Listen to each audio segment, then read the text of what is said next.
ماشي يا رجاله، السلام، راحوا يا شباب، راحوا يا شباب، راحوا يا شباب. محمد شرف محمود.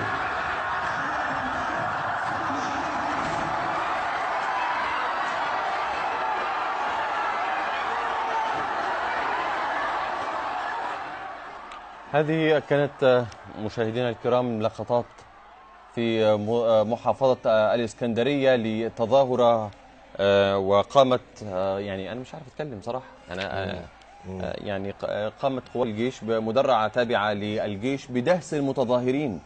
يعني هذا يعني هي خبطت العربيه اللي فيها الميكروفون، خبطت الناس وخبطت العربية وخبطت كل حاجة. يعني ده سلوك بربري، والانقلابيين ده أنا أرى أن أي مبادرة تصدر في هذا الوقت أن تشمل بندا واحدا وهو إعدام هؤلاء، لأنه لا يبدو واضحا أن هناك أفقا للحل مع هذه المشاهد تظهر أن هناك مرتزقة. شوف ليس هذا جيشا. لا شوف يعني خلينا بس نبقى واقعيين ولا نتاثر ب يعني التعامل بالعواطف. هم يريدون ان يقمعوا الصدمه والارهاب، وهيقتلوا الناس دول وهنقتلكم وهنذبحكم وهنسحلكم في الشوارع. الشعب ما زي ما بيقول الدكتور سيف الدين عبد الفتاح ما قال لنا في المكالمه اللي فاتت، ما حدش بيعاند الشعب، ما حدش بيعنده، هم بيخبطوا